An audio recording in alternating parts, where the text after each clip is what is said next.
Vamos falar hoje sobre a condição térmica dentro de um silo para operação de quebra de parede de grão, de caminhamento de massa de grão, de calagem de massa de grão.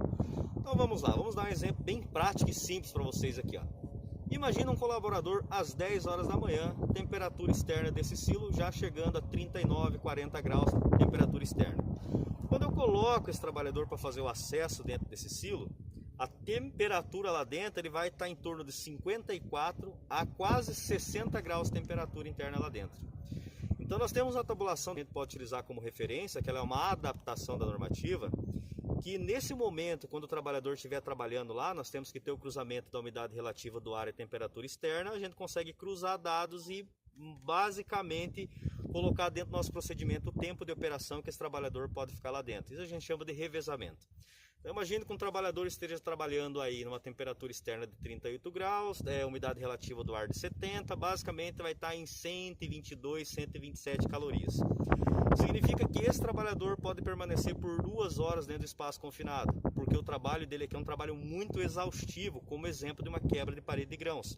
É um trabalho onde ele tem que estar ancorado por 2 cordas, porque ele vai ficar suspenso, porque ele se quebra de cima para baixo, ele vai estar com a picareta na mão e vai estar trabalhando o tempo todo exaustivamente. Então a temperatura corporal desse trabalhador vai subir demais.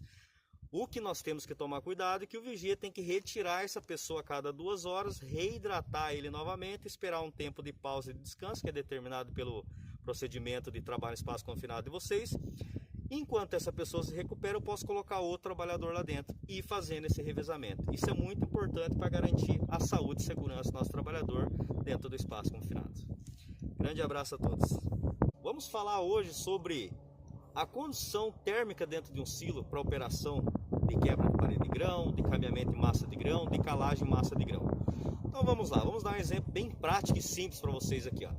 Imagina um colaborador às 10 horas da manhã, temperatura externa desse silo já chegando a 39, 40 graus, temperatura externa.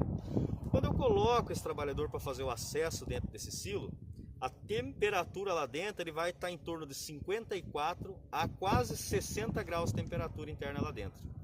Então nós temos uma tabulação que a gente pode utilizar como referência, que ela é uma adaptação da normativa, que nesse momento, quando o trabalhador estiver trabalhando lá, nós temos que ter o cruzamento da umidade relativa do ar e temperatura externa, a gente consegue cruzar dados e basicamente colocar dentro do nosso procedimento o tempo de operação que esse trabalhador pode ficar lá dentro. Isso a gente chama de revezamento. Então imagine que um trabalhador esteja trabalhando aí numa temperatura externa de 38 graus, umidade relativa do ar de 70, basicamente vai estar em 122, 127 calorias. Significa que esse trabalhador pode permanecer por